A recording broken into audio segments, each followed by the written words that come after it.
Shabbat Shalom. Thank you for joining us for our sermon today. We have a very special one for you. But before I get to that, let me say that today is April the 15th, 2023. It is the 24th day of the month of Nisan. Nisan is one of the holiest days, or holiest months, on the Jewish calendar. Tishrei in the fall being the most holy. But Nisan is special to us because of Passover. And of course, it is the time that we count the Omer, as we're counting up to the Hebrew month of Sivan, Sivan the 6th to be exact. We are on the 9th day of counting the Omer. If you want to know what that all is about, go back and watch last week's Torah service video. That would be on April the 8th of 2023, and listen to the drosh, and I'll explain that for you. I always encourage you to go to olivetreemessianic.org, olivetreemessianic.org. There you will see our website. You can find all of the announcements, how to send your donations to us. We have a QR code if you feel like sending that. And by the way, flash this QR code up at any time during this missions report. Because again, you can use that and you can write in the note, send to this mission, send to that mission, okay? So they will show you that again throughout this missions report. But you can find us all over the internet. We are on YouTube, Facebook, Instagram, Twitter, Telegram, SoundCloud is our podcast. So why do I tell you all these every week? Maybe somebody's watching that's new. Maybe you just signed up for one of these accounts just this week. So go there and share the Torah service and the sermon each and every week. Help us get the gospel out just like Peter did. I guarantee if Peter had all those social media platforms back in the day, when Cornelius came to him, he'd be like, oh great, I'm going to share this with them. Yes. So you do the same. Amen. This week's Torah portion, again, go back and watch that video, is number 26, Shemini, which means eighth. And you see the Torah readings there on your screen, so I'm not going to go back over those. Go back and watch the video. And on our website, you can pull up the outline for those readings that has the subject headings, and it breaks all that down for you. That's olivetreemessianic.org. Okay, for today's sermon, we have a very special group of people, our very own missionaries. They're going to speak on Haiti. They're going to speak on Israel. So first, we're going to have some people sub in and out. First, they're going to speak on Haiti. So I'm going to ask Josh if you'll go ahead and come forward. Tara, if you'll go ahead and come forward. And we will see Landon a little bit later. Guys?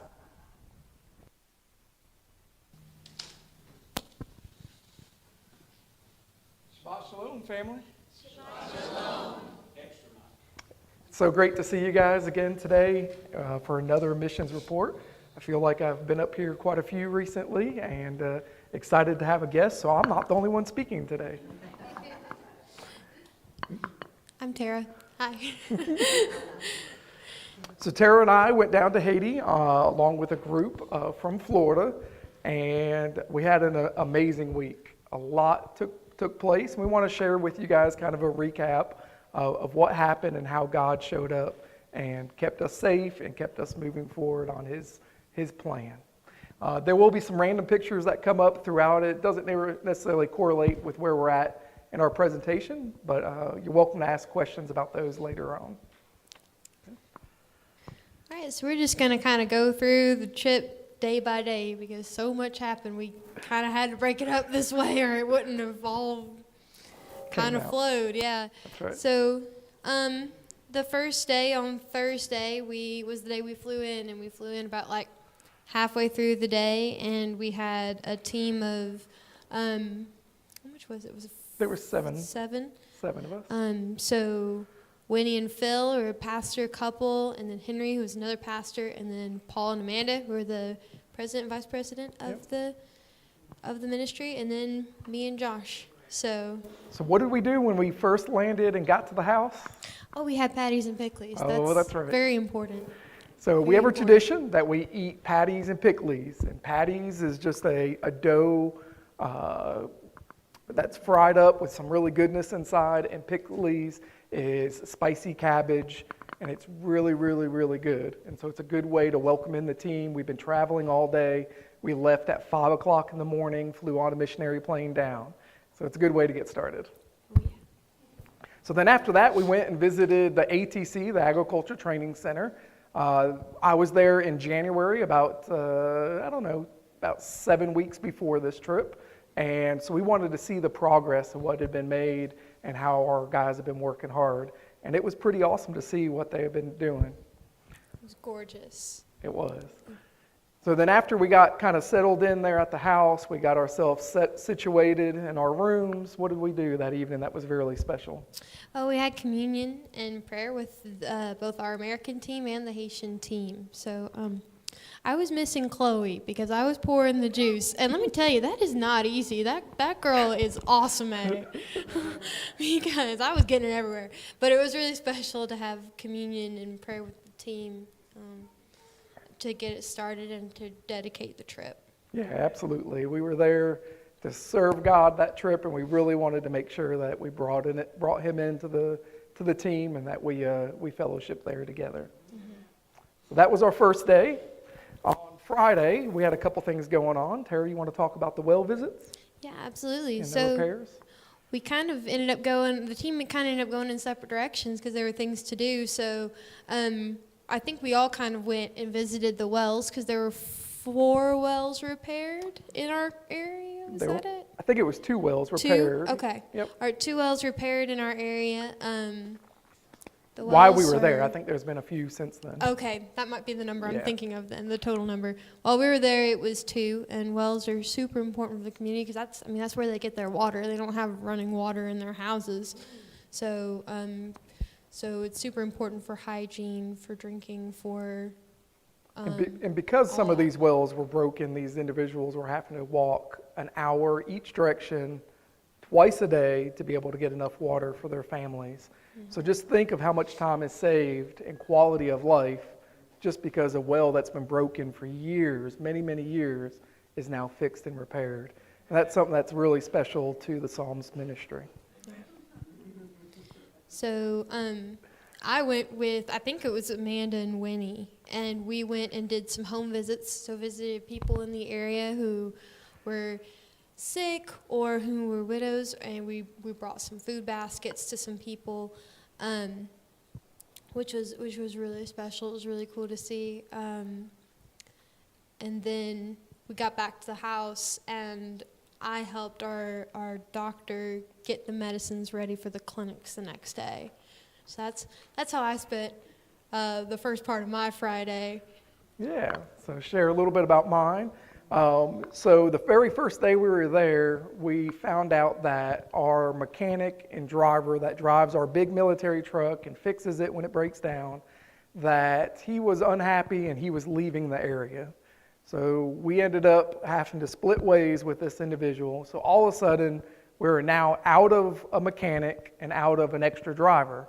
I almost always am driving the big military truck, but if we go into an area that is maybe unsafe for a white person to drive, like a further out town, or we're going somewhere and I'm not available, it's good to have another driver on hand.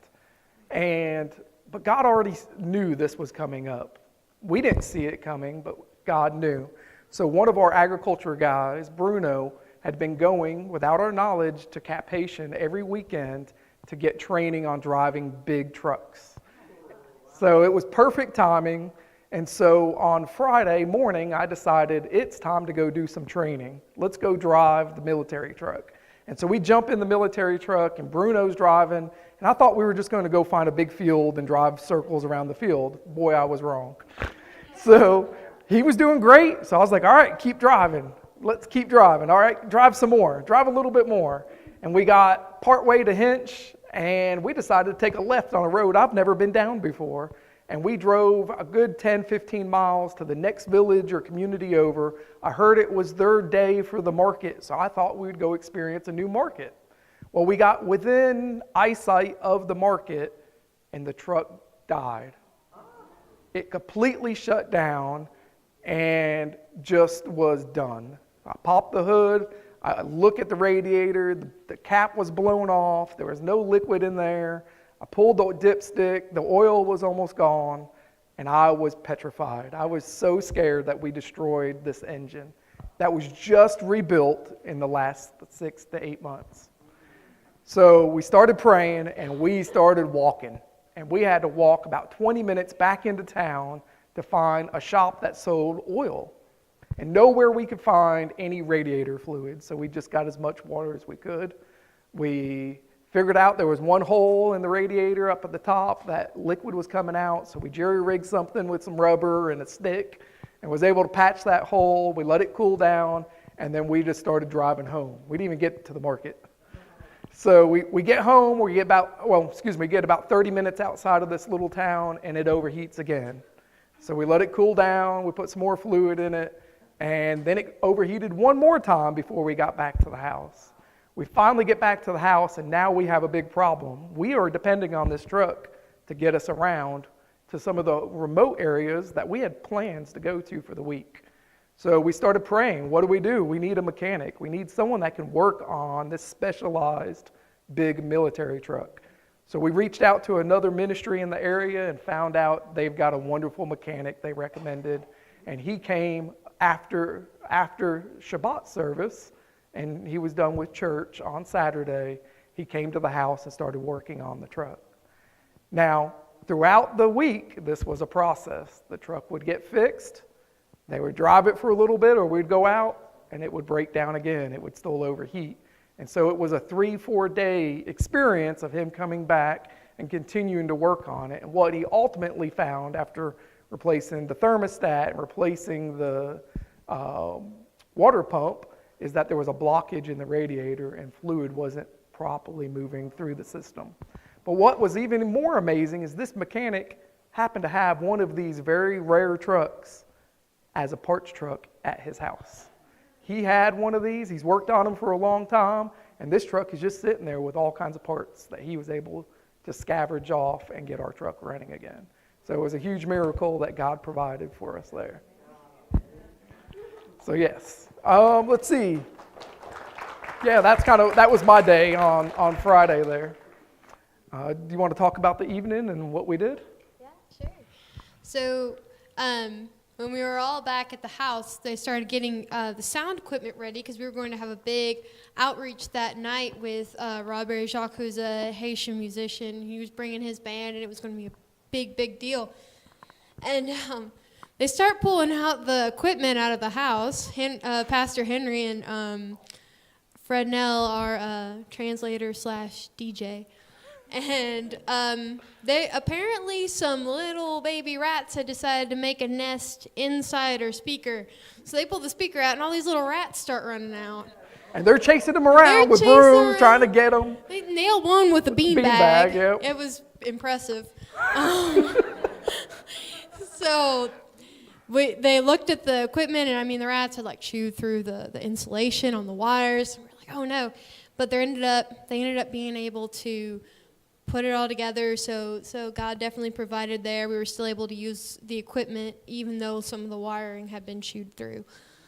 It was an amazing night of worship. It was a beautiful outreach. About halfway through, I'm watching them, and I didn't really know what was going on until they told me later. But I watched them, and suddenly, like, the band just kind of starts grinning and kicking at the ground at the wires. And Robert Jacques just starts kind of never misses a beat. Like, this man is. Every one of them kept singing and playing their instruments. And nothing ever stopped. Found out later, one of the rats had stayed in the speaker and was running across the floor, and they were trying to get it. It jumped up on the back of the drummer. It was the bass guitarist. The bass guitarist, yeah, because it was the drummer that looked over, and he was like.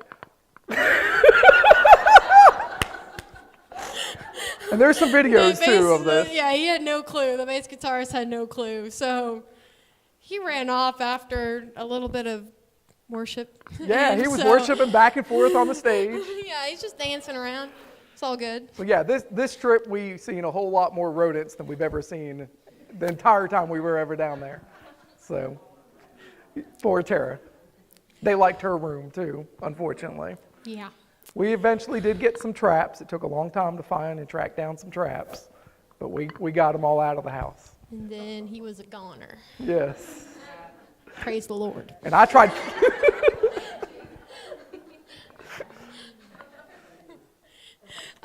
But we also had several missionaries come that night, and one of them told us that it was her favorite night in Haiti that she was there. There was a lot of good worship going on, because there was also, he does a lot of American songs that he translates into Creole, so it's kind of a crossover, a bit of a cultural crossover. So, because he actually did Trading My Sorrows that night too, so it was pretty great. Mary works with Farm for Haiti. It's a ministry that we partner with while we're down there, and we do a lot of outreaches at her property, and she'll come, and she came to worship that night, and she listens to Rod Berry and his worship group every day, and she said it was just the best night that she had in Haiti, and it was really encouraging to her. So it was awesome to be able to uplift and encourage others that night as well. Beehive came too. Yep, I don't remember. yeah, the family came from the Beehive. Yes, Yep, yes. that's right. We try to really encourage other full-time missionaries while we're there, because it's a tough life. It's hard. You're isolated. You're in an area of turmoil, hardships all the time. So we really try to encourage others. So this was not only something for the Haitians, because it was in Creole, but it was a little taste of home for the American missionaries too, because they were, like Chris Tomlin songs and other songs like that were, they knew. Yeah, it was a really good evening. So what do we do on Saturday? We had a water gun fight. Oh, so I brought down some important. water guns as a last-minute gift, and they were supposed to be for my godson, but they never made it. Instead, our Haitian team decided to start playing with them. Never played with, maybe a little bit. But it was so funny to watch them run around and shoot each other, and it was a great time of fellowship and fun. Feeling like little girls. Oh my gosh, it was a lot of fun. But that was also the day of the first clinic, where we had the luncheon, the widow's luncheon. Do you want to talk about the mechanic first, or? Yeah, that was when we got introduced to the new mechanic. He started working on our big truck, was on Saturday afternoon. And it was something he was there for almost every single day until the very last day, which we'll tell about in a little bit. Also on Saturday, we had a widow's luncheon in Bohawk, right? Yes. Yeah. So it was the town where our ministry has their house and everything. So the doctors were all getting ready that morning. We had one doctor, one of a friend of the head doctor, Dr. Evans, Dr. Daniel Jean, which I kind of freaked out because that's my brother's name. Daniel's name is Daniel Jean Valaire. So I was like, dude, you have the same name as my brother. He was like, seriously? He was so excited. We were kind of tripping out. It was pretty great.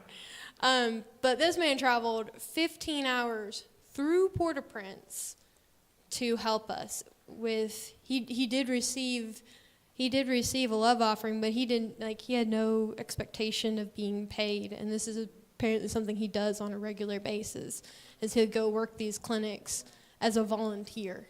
So major, major deal. Very grateful for his help in these clinics. So we had 2 doctors and 2 nurses at the widow's luncheon, and we were kind of set up in the back of the church while Winnie presented a message for them. I believe it was on the widow's mic, but I was working in the clinic, so I can't tell you for certain, but I'm pretty sure it was on the widow's mic. And I believe it was 120.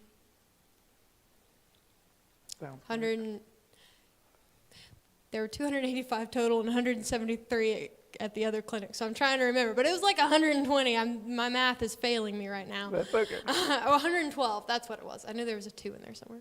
It's 112 that were served at this clinic that was mainly the widows coming through.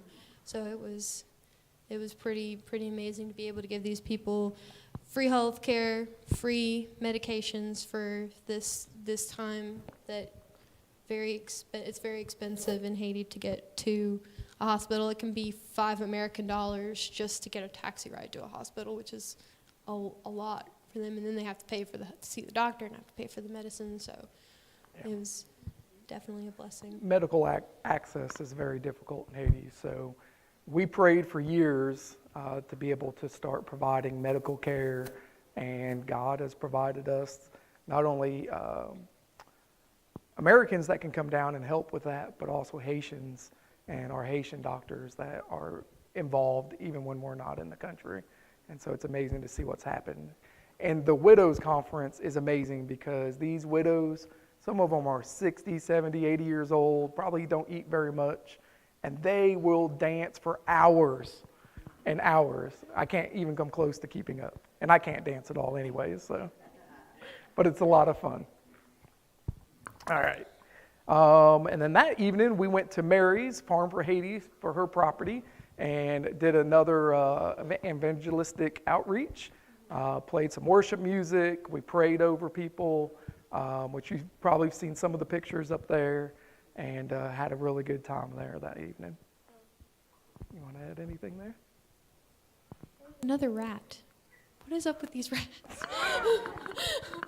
No. This trip seemed to be the trip of rodents. No, but it was really special. There were lots of people getting to have that time of worship, and I think just being able to have that time of fellowship where they're not under this constant stress. So maybe just for an hour or two, they can have this, fellowship with each other. And because we see in the clinics, we were seeing a lot of high blood pressure, and I was told that it was largely due to just the daily stress of living in this country and wondering where your next meal is coming from, and just all the nitty-gritty things of living in Haiti. And it's a very difficult country to live in. So, but we know that just from a biological standpoint, like jumping up and down and dancing brings your blood pressure down, makes your mood better. So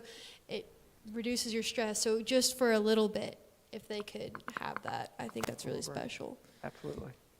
Good way to encourage our brothers and sisters. All right, so on Sunday, our mechanic had to come back and do more work because Saturday's job did not get it fixed. I told you it was a process, and but it turned out pretty amazing there at the end. And so we ended up going to church at Cajon, church service there, and a medical outreach. Tara was a huge part of that. In fact, our doctor, Dr. Evans, said that he doesn't want to do medical outreaches ever again without her. So Tara is now required to come on every single trip to Haiti. She just doesn't quite know it yet. No, that's a joke. But they really enjoyed Tara. She ended up being the only person handling the medication. So everybody that was seen. I did have a doctor help. I just want to clarify that because I made sure I was like, look, this is the right medicine, right? This is it, right? And he was like, and he would hand it. You did great though. You were able to really help out in a big way.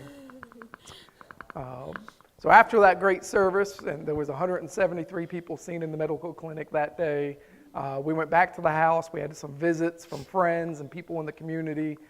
Came to visit and kind of get caught up with, so it was great to see them. And then that was the day we went to, no.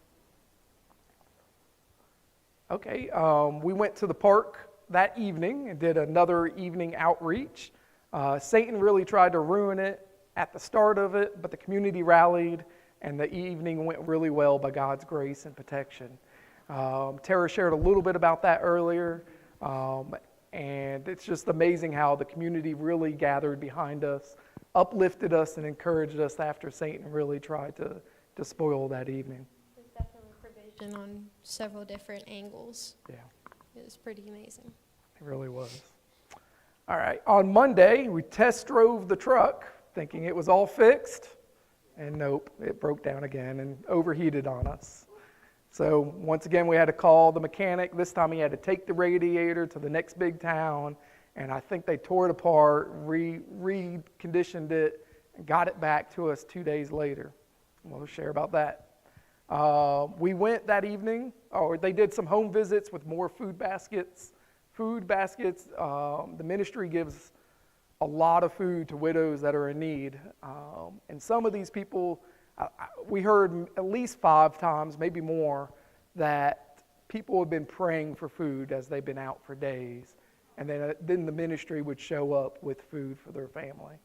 I could only imagine, being a mother or a father of a family with a bunch of little kids, not even understanding where your next meal is going to come from. Yes.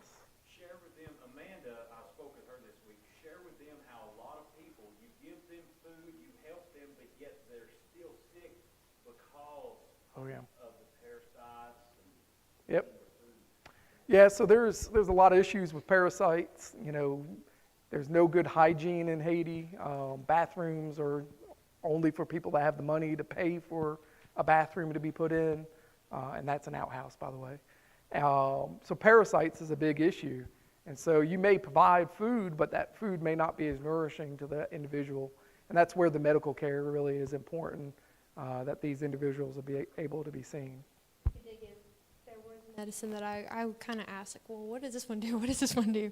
And there was one that was like, well, this is for the parasites. This, this helps flush those out, and also the roofs too. When the roofs leak, parasites breed on the dirt floors, because the dirt floors turn into mud floors, and parasites breed there. So that's a big part of the ministry, is we like to help with putting a tin roof over somebody's house. And we want to thank the Olive Tree for your support to the Tzedakah last week. It's already been applied, and those funds are being used to put 2 roofs on, or go towards 2 different roofs for families. So we thank you guys for your help and your support every month there. All right.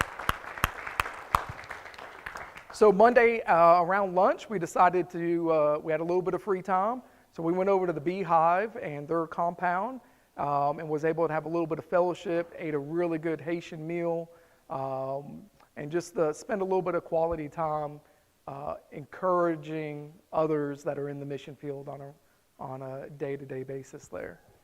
Anything you want to add to that? I don't think so. Okay. Yeah, that was a really good time to see where their ministry is and kind of follow up with them. And then they went and did some follow-ups on the wells that have been repaired. Got to see some of those and pump water for the first time. And one of those, I think there's a picture in there that you guys will see, with just tons and tons of containers stacked up. They were stacking up containers for water before it was even repaired. They knew it was getting repaired, and they were prepared and ready to be able to get that first bit of water out of there. So it was pretty amazing to see. And then that evening, we had a little bit of fun. One of our members brought down a small, cheap projector and a Wii system. And so they broke out Wii bowling. And holy cow, the Haitians were really good at it and incredibly competitive. I made the mistake of getting in there and playing. And I think it was me and one of our translators, and neither of us are very competitive. But our doctor was like yelling at me. He was like, "You'll beat him. He's a loser. He's a loser. You'll beat him." We have to beat him. Whoa. You care about this way more than we do right now. So it was a little bit of fun that evening. They've never seen anything like that, and been able to experience. I did find out there is a bowling alley in one of the towns over. Yes, in Hinch, there is a bowling alley that Dr. Evans was sharing. So he's actually played bowling a few times, but I never knew that was there.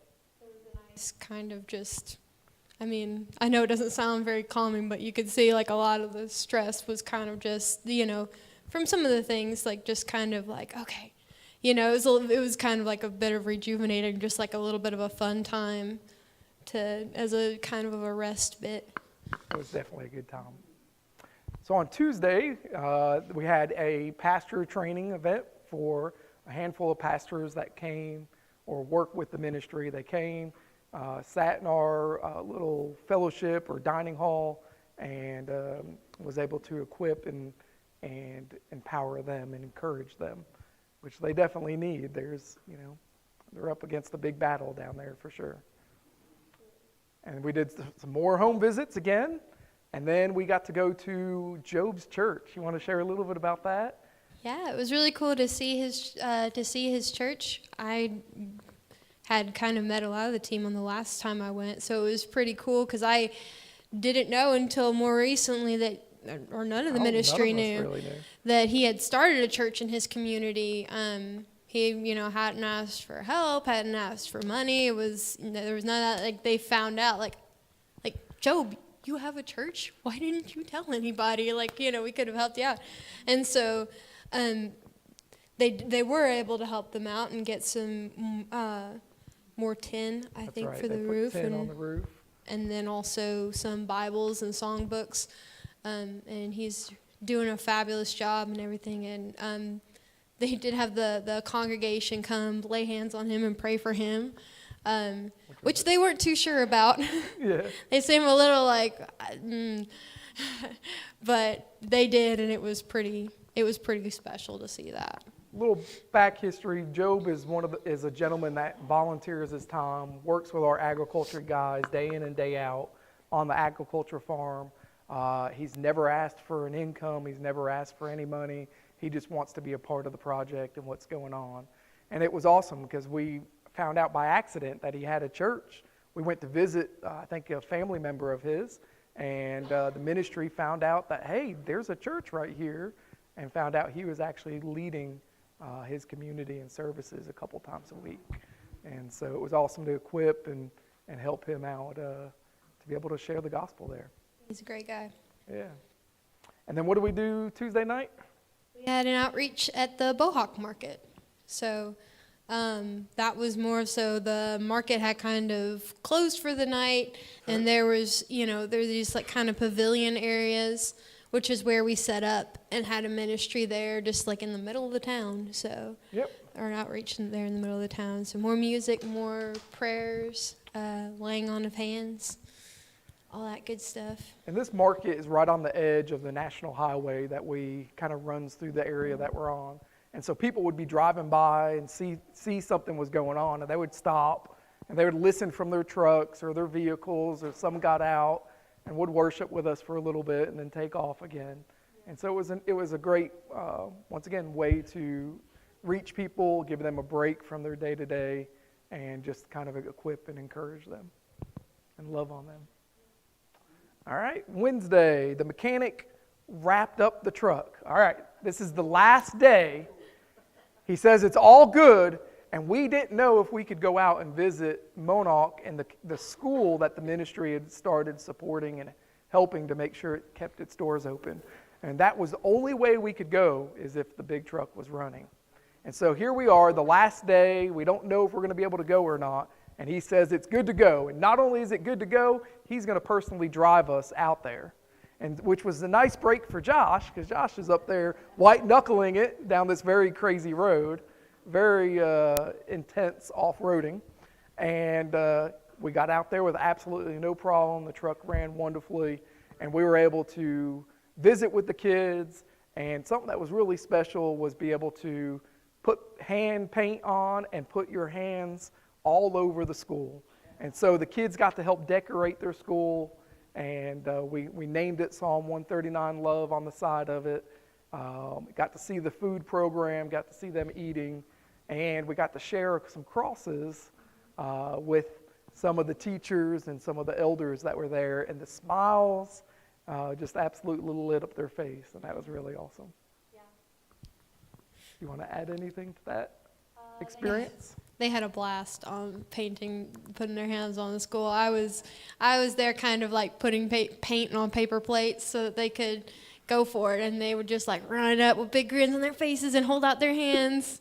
And I'd put paint on their hands, or I'd give them a plate, or they'd hold out a plate, and they'd ask for a color, and it was a lot of fun. And you understood what color they were talking about. Yeah. Right? Awesome. But it was a lot of fun. And then once we packed up and headed out from the school, Tara and I sat on the back of the truck, and we had a great time. It's kind of like we were on a parade route or something, and we started throwing out the wooden toys that had been given and sent down with us. And we did this because you can't just give, one or two kids in a group of 100 kids toys. So we would find kids that were playing along the road or lived close to the road, and we would throw them out, and they would run out to the road and grab them, and big old smiles. We would try and to shout over the sound of the truck. That didn't always go so well. No, the truck's pretty loud. But it was definitely a lot of fun. Yes. So God really showed up big time on this one.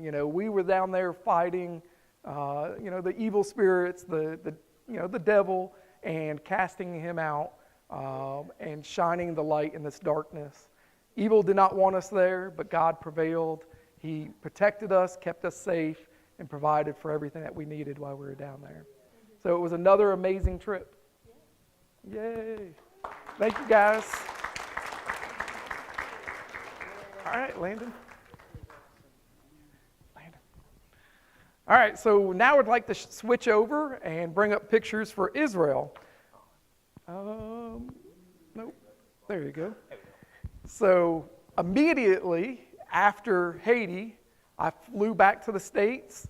Didn't even get to fly home, flew to Atlanta and met Landon and Keisha for a few hours.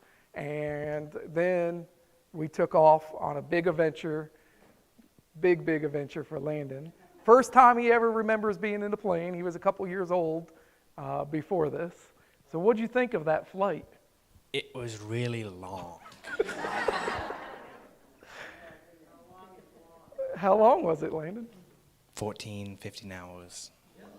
It was long. We ended up flying from Atlanta to Paris, and then we had to run through the airport in Paris because our plane was like an hour delayed getting there.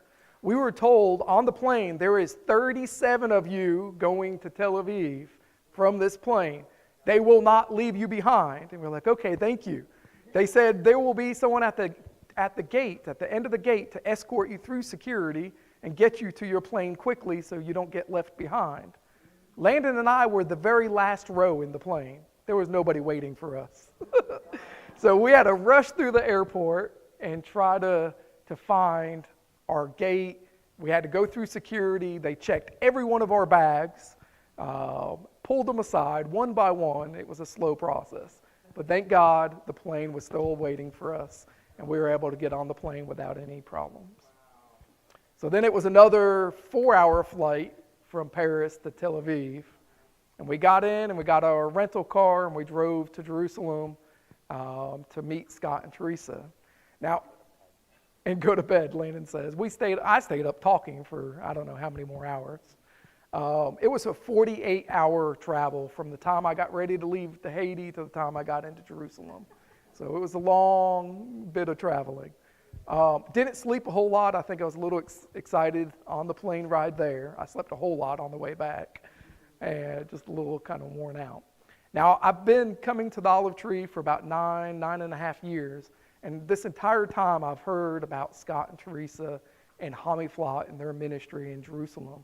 And I've been praying for years, how awesome would it be to go visit and be able to, go see and have Shabbat meal with them.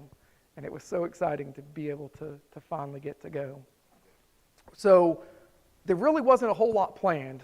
When we went, we're going as representation of the Olive Tree. And so we went with the purpose of going to 2 different ministries, which was Pastor Celine's church, Jesus the King Jesus the King Church of Nazareth. And we knew we were going to be packing some packages of food. And I knew there were some projects around Hamiflot that we could do. But other than that, we really didn't have any plans. And that first day we were there, Scott looked at me and said, "Welcome home, brother. This is your home. This is your people. And you need to experience it as best you can." And I said, "Well, what about the stuff we can help you with here at the house?" He said, "There's always going to be stuff to do at the house. Have a wonderful week." So the first day we got there. What did we get there? I don't even know what day it was. Doesn't matter.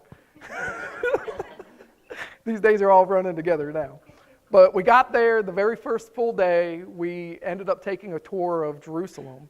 One of Scott and Teresa's friends, James, decided he was going to take us on a tour of the old city. Now, it is cold, and raining sideways almost the entire day. Of course, we're very limited on time, so this was the day we had available. He was available, so we went for it anyways. We ended up hiking, walking for 9 miles that day around Jerusalem, And about the only time it stopped raining was when we went to the Western Wall. That's right. So Landon and I brought some prayers with us that was sent with us, and we went to the Jerusalem, we went to the Western Wall, and we rolled them up, put them in the cracks, and we prayed over them. When we got there, there was just a couple people there. It was very empty because of the weather, I think. James, just our guide, just continued to talk about how he was in shock that there was just almost nobody out on the streets. And when we stopped praying, I looked around and there was nobody. We were completely by ourselves there at the Western Wall. It was a very special moment. The rain stopped, the sun came out for just a few minutes, and we were able to enjoy some time there at the wall. It was very special. We also got to go to quite a few other holy sites there in the Old City, and we kind of wrapped it up with a visit to the Tower of David and the museum there. And it was really awesome to be able to see the history and the way they presented it, and walked around. And then we found this spiral staircase. Landon, tell them about this spiral staircase. So we were walking around and we found this spiral staircase. So the first floor was locked, and then the second floor went on to the wall. So we didn't know it kept on going, so we walked about a mile and a half around this wall.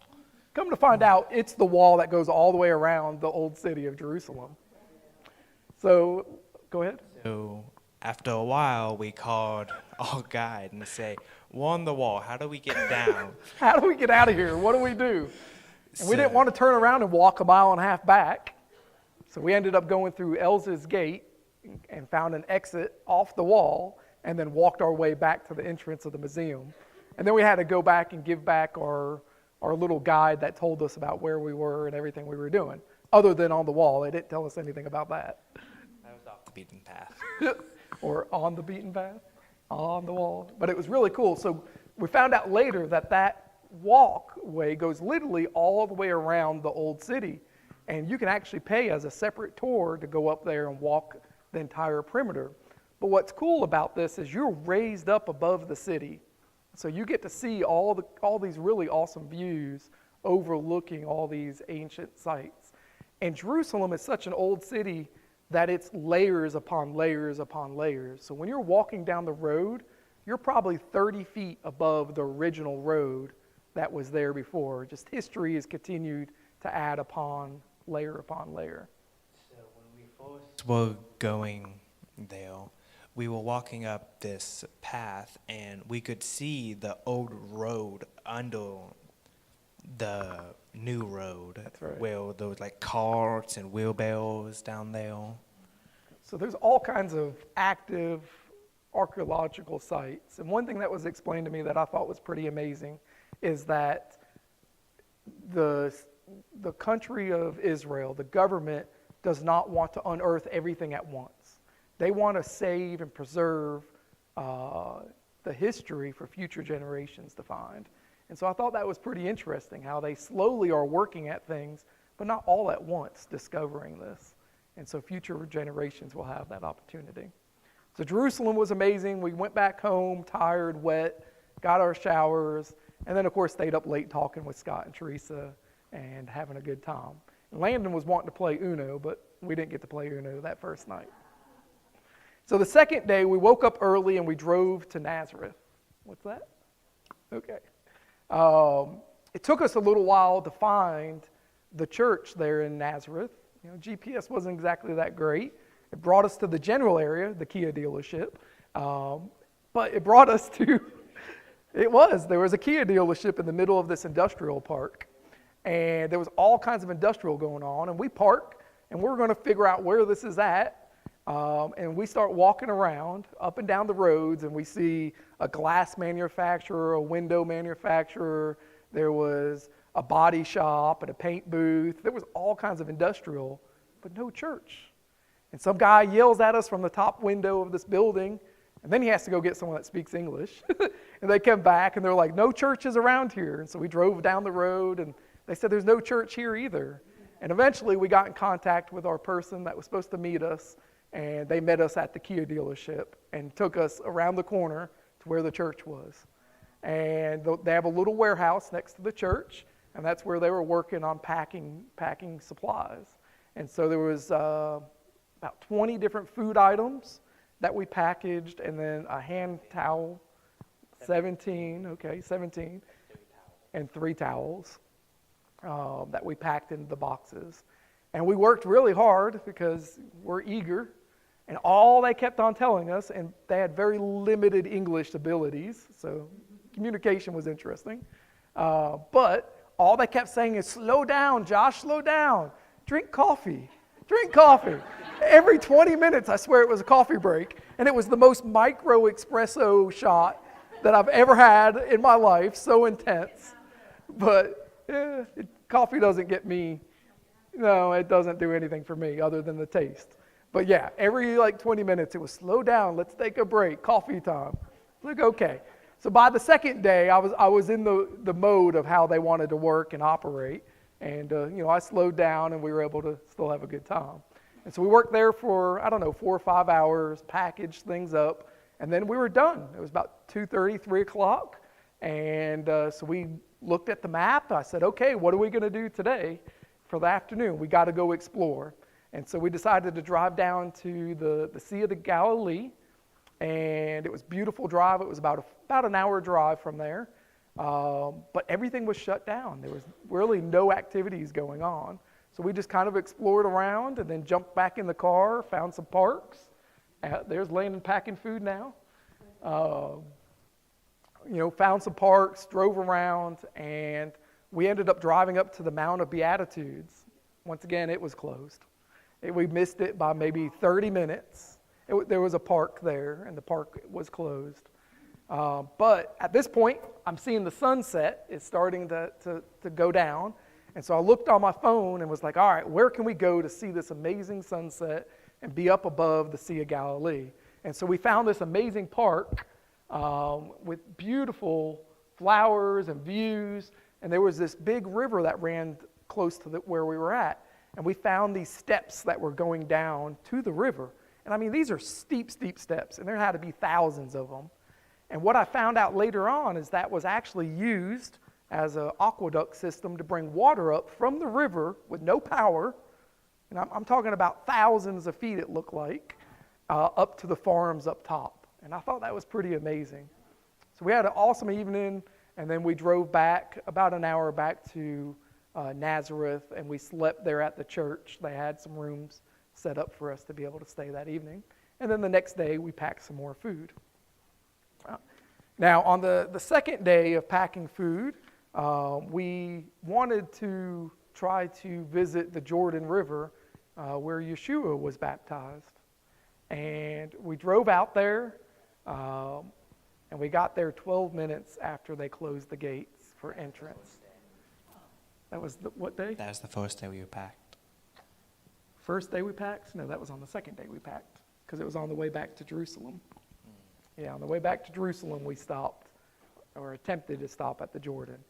And so it was disappointing. We were all excited about this, but God told me it was okay. It wasn't intended for us that day.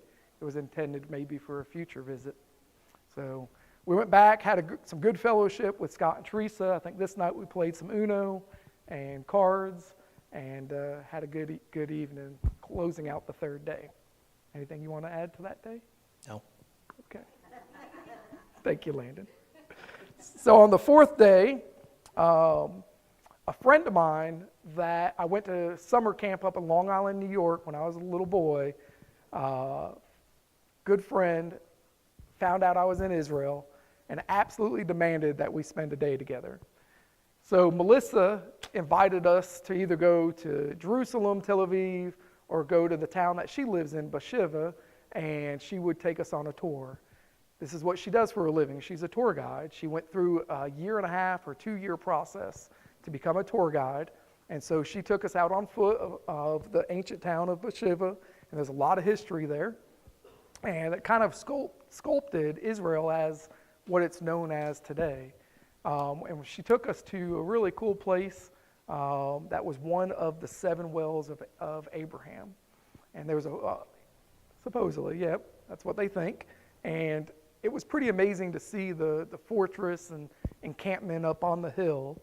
And what was pretty neat about going It had there? an awesome water duct. So it went into this, like a big cavern under the city, and it split into like branches for more water still. And when they got sieged, they could block the entrance to right.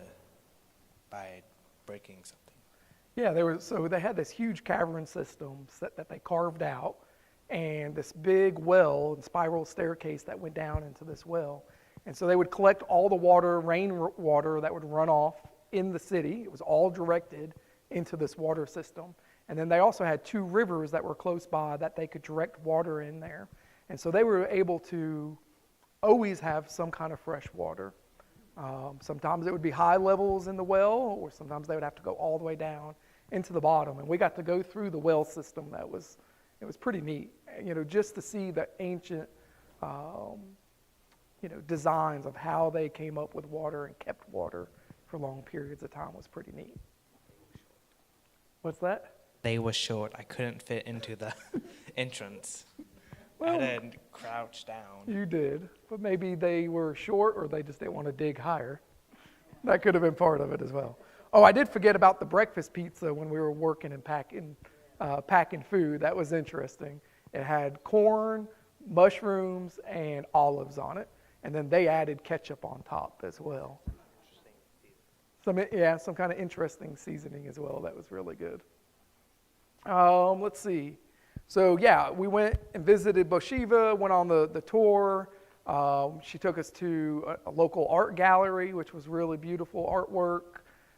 We had some amazing food, and then we decided to set out and go further south, deep into the desert. Now, Beersheba is the last big city in South Israel before you get into the desert, and so they consider it a desert city. But we went out into the desert and we came up on this humongous crater. Almost looked like you would think of coming out on what's it called? The rim at, what's the big Grand Canyon? Kind of reminded you of something like that. But this crater wasn't created by an impact of any kind. It was actually tectonic plates pushed up sandstone, and then the sandstone all awaited array and made this huge desert crater. And so we drove down into the crater, went on a hike, went to this place called the Carpentry, and it's these octagon rocks that are really interestingly shaped, and it's where the lava pushed up through these cracks in the ground and made all these cool rocks. And there was also some pretty cool coloring stone there. So it was mostly made of iron because all the stone got eroded away. And we saw some interesting sandstone. So sandstone changes color with what material is in it. So there was some iron sandstone, and it was the purplish that we have a picture of. And there was some reds and blues. It was really cool to see. Absolutely. And our tour guide, Melissa, ended up, she really has fascinating by the rocks and geology, and that was one of the areas that she heavily studied when becoming a tour guide. All right, so on the 5th day, what did we do? Where did we go, Landon? That was after the desert. We went to your favorite place. To the Dead Sea. Well, that was the second place, but... So we went to the lowest place on Earth. It's about 12 to 1,500 feet below sea level. And that's right, lowest place on Earth without going in the water. And we were able to beat the crowds. So the first place we stopped at was the Dead Sea Scrolls, where they were found. And we had the entire park almost to ourselves. All the way through the museum, there was nobody else, just Landon and I. And then we got to tour the encampment there, and they had a bunch of mikvahs, and learned about how intensive of a life it was to write out these 500 plus scrolls that were found there. Got to see some of the caves, explore around. We even found this underground bunker That was pretty wild. That was, we really don't know what it was for or why it was there. Maybe it was there to help protect that holy site and location. We're not sure, but it was pretty cool to experience. We did, yes. Yes, very awesome. So after there, we drove into a resort community and went to a Bedouin tent restaurant that was recommended for us to eat at. And after hiking around and exploring, it was nice to lounge around on the ground with pillows and be able to eat some amazing food. What'd you think of the food there? Interesting, but I don't like the toppings. They have tons of toppings. What do you mean? Exactly. Too much toppings? So all kinds of dishes. They brought us out all kinds of food, and it was really, really good. So after that, we decided to go up to Mount Masada, and that was such a special treat. We took the tram up to the top, and we didn't beat the crowds there. There was a ton of people. Took the tram up to the top, explored for about an hour and a half, and then we ended up having to, and then we were a little rushed because we wanted to take the snake path back down to the car, which is about, I don't know, about a mile and a half walk down the mountain. Now, we just went from the lowest place on earth to the highest. Go ahead. We were up there, and we actually could spot where they had old Roman or Greek bases to attack. That's right. So you can still see, and you might have seen in some of the pictures, you can see stones that have been stacked up in these big squares on a couple different places around this plateau. And that was the Roman encampments. And it was definitely pretty interesting to see that. And basically this was built by King Harold and was believed that David took refuge there. It was the Battle of Masada where the Jews and the first Jew and Roman war took place. And actually I learned there that the Jews that were up there did not want to be captured and become enslaved by the Romans. And so they ended up all committing suicide except for one last person. And then the Romans eventually built a huge tower. They were able to access the encampment up top. And it was huge. It was a whole lot bigger than I ever would have thought it would have been. Just really beautiful architecture still exists. What'd you think of the hike down, Landon? It wasn't too bad. It was downhill, so that helped. It was downhill. And of course, within the first 10 feet of going downhill, I trip and fall. Going, oh no, this is not a good way to get started. Luckily, I didn't get hurt. I had a backpack on. It saved my fall. But we had a good time there and got to experience a lot. That was one of the caves there at the Dead Sea Scrolls. So after we went exploring, we decided to go float on the Dead Sea, relax, regenerate, and it was pretty amazing. It was an experience like nothing else I've ever experienced. You can't swim. I mean, you're floating up 3/4 of the way above water. And so you just kind of doggy paddle around, and you got to be really careful not to get it in your eyes because it is so incredibly salty. I think I was blind for about 10 minutes because one little drop got in the corner of my eye.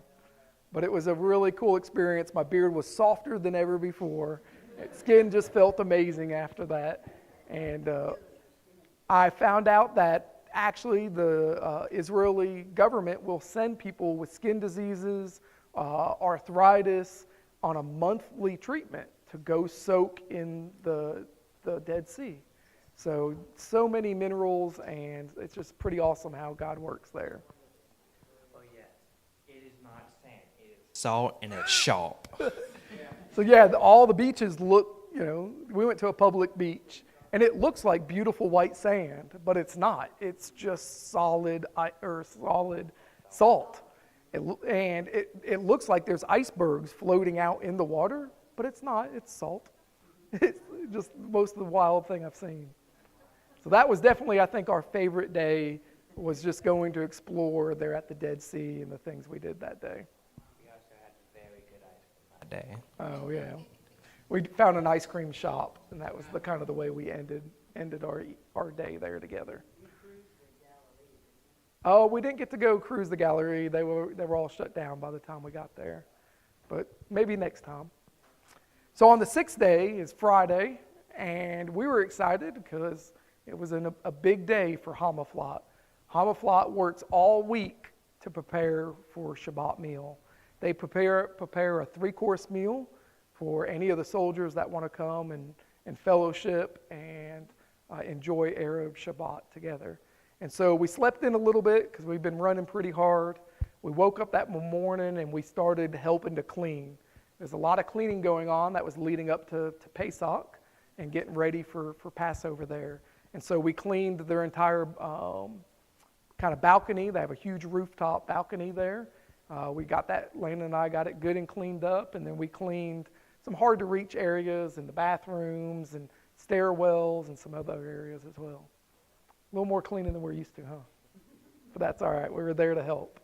Let's see. So we ended up having, that evening, I think it was 5 soldiers and a total of 18 people that showed up for dinner.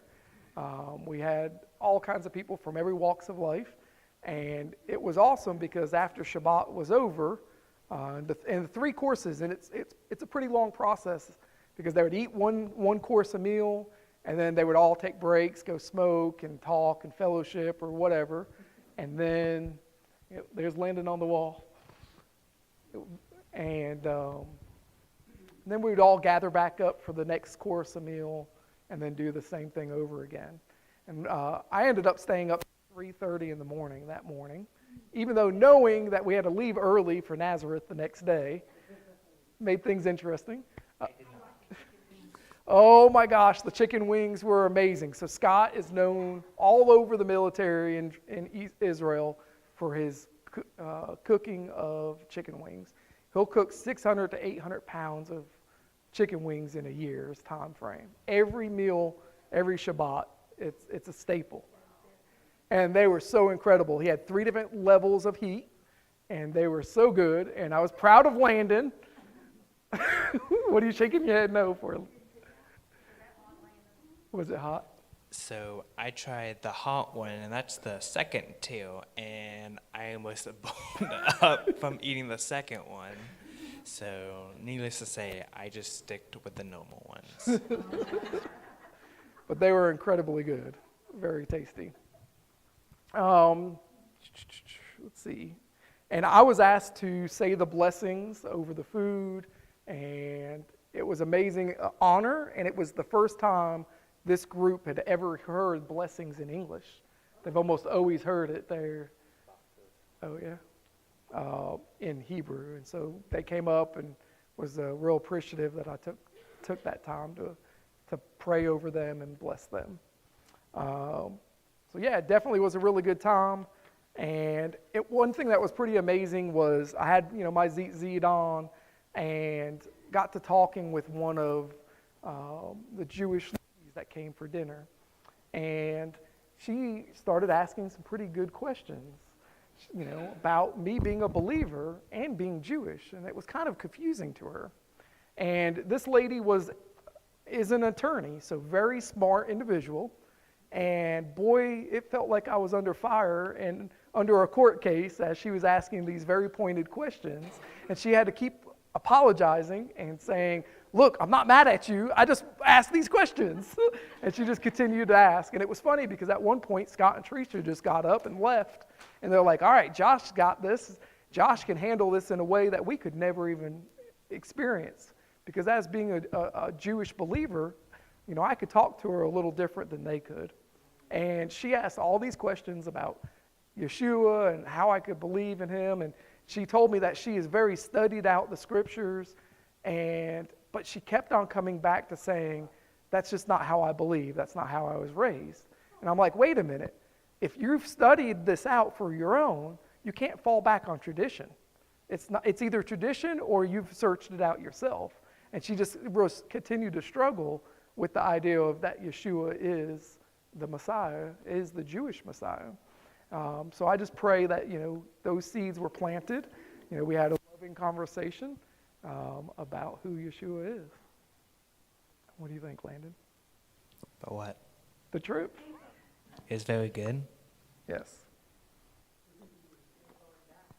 And we are going back. So we are very excited. So going over there, I had in mind that God placed on my heart years ago to help Scott and Teresa with a break. They've been over there for 5 years now and have not been able to come home together to see family. Scott and Teresa is from Seymour, Tennessee, and ministry's tough, day in and day out, and not to be able to have a vacation or a time away together has really worn on them. And so God put this on my heart long ago, and He has slowly been leading us in this direction and giving us the opportunity where we can go and give them a break. So as of this week, we have booked our tickets in faith that God is going to provide for everything that is the needs to be able to do this. And we have booked 11 weeks in Israel. So we will be going in 10 weeks' time from now. This will be Gogo, Keisha, myself, and Landon. Landon only has about 6 weeks for his summer break, so he'll be flying back home and going back to school while we finish out our time there in Israel. So we really are asking you guys step up and pray with us. We need a lot of prayer coverage over this. We know it's a big challenge set ahead of us, but God is laying the path and opening the doors. And we don't really feel equipped. You know, we're being called in to cook and clean house, and those are two areas that we can do, but we're not exactly great at it. But we're excited to be able to step back from day-to-day life, love on these Israeli soldiers, and I'm going to have to get really good at cooking chicken wings. What? Oh, no, I'm getting the recipes. I better, because those soldiers are going to hold me to it. So yeah, some grits. Okay. Yes. They've been there a lot longer than 5 years, but it's been 5 years since they've been able to travel together. They've not been able to leave both of them together in 5 years now. Yes, their house has been in operation for 20 years ago now, and their house got started out of just loving on a soldier that was in the park for Shabbat, had nowhere to go. And so their ministry is all about a safe place and providing love, Yeshua's love for these Israeli soldiers. And so we're excited to have that opportunity to kind of step in and give them a much needed break. Well, guys, any other questions or thoughts? Skip the day. What day did we skip? When we went to Oh, yes, we went back to Nazareth. I totally skipped the last day. So Saturday morning, after we were up all night for Shabbat, got up Saturday morning, drove back to Nazareth, met with Pastor Salim, and he took us on a tour of the holy sites there in Nazareth, which was absolutely incredible. And to hear it from a pastor that grew up in that community just was really something special. And so the first place he took us to was Mary's house, where Mary, the angel visited Mary and told her that she would conceive Yeshua. We got to see where Yeshua grew up, where he ran around, where he played. The church that surrounds Mary's place is just absolutely incredible. There's mosaics of the depiction of Mary and Yeshua from all over the world. Almost every country has these beautiful crafted mosaics. It was a really special place to visit. We got to see Joseph's carpentry workshop, which was kind of in this like cave under this church, because that's where the water source was and he needed water to work. We found out that he was a carpenter, but he didn't build furniture like we would think of a standard carpenter. He actually built window frames and shutters. That was his main thing that he did. What was that? Indoors. He built doors as well. And then we got to go visit the underground synagogue where Yeshua grew up, where he learned and where he preached himself. And to see that was pretty amazing. I got to stand on the stones that he probably would have stood on. And that was really special. And then we got to go into the local market, got some fresh squeezed juices with ginger and pomegranate and oranges. And it was really, really tasty. What did you think of the juice, Landon? It's interesting. He didn't care for the ginger, but that's okay. And after that, we got to go to an old spice mill that was in existence for Yeshua's time. And it's still in operation. They're still milling all kinds of spices. And they had hundreds of spices all through these buildings. And they served us food at the spice mill. And they just continued to flow out the food. And I'm like, oh my gosh, I can't keep eating, but I can't stop. It's so good.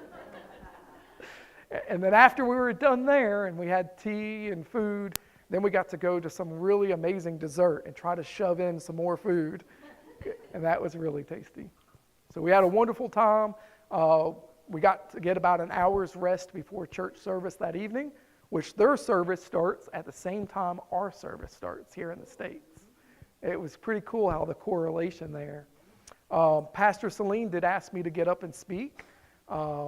And we talked a little bit about that, and he wanted me to share about the ministry and the experience of Haiti missions and some of the struggles and how, when you are in ministry that there's going to be attacks and struggles, but how God provides through those struggles. And so I was able to uplift and kind of encourage him through those and that conversation. But what was really cool was nobody knew the name of the ministry I go to Haiti with. And before I got up to speak, one of the elders got up, and guess what passage he spoke out of? Psalms 139. And so that was just a huge confirmation that I was in the right place at the right time, sharing about the right ministry. And so it was pretty incredible opportunity. And we got a little bit of sleep, maybe another hour rest that evening. And then we drove to Jerusalem, or to Tel Aviv, got to the airport just in time. We flew out at 4 o'clock in the morning, and a few hours later, when we got back stateside, we found out there was protest outside of the airport and actually shut the airport down. So once again, God provided and protected and got us out of the country just in time. So I love God's provisions and protection. So thank you guys. Shalom, shalom. Yes, thank you. Thank you for sending us. Thank you, Josh. Thank you, Josh. Thank you. Am I on? Thank you, Josh. Thank you, Tara. Thank you, Landon. And the polo videos you guys sent were just amazing as well. That kept us in tune all along. And we plan to continue to using polo, utilizing that in the future as well. For the Messiah Conference, for your trip to Israel this summer, and of course for Haiti events as well. Okay, let's all rise and let me bless you. We've got a couple of announcements after we close out the live stream, so don't rush off just yet. We'll go through those announcements quickly, but I want to bless you right now. Gather with your family, your mishpachah. We're all family here at the Olive Tree. My wife, my son Josh. Let us bless one another with this blessing based on Romans 15, 13, and 33. Now may the God of hope fill you with all joy and shalom as you have faith in Him, so that you may overflow with hope through the power of the Holy Spirit. The God of shalom be with you all. In Yeshua's name, amen and amen. May God bless you all. Thank you all for watching online. Don't forget to share this. Again, if you're here in person, hang tight. We got a couple of announcements. Then we're going to eat. So God bless you. Don't forget to share this video. Shavua Tov. Have a good week and Shabbat Shalom.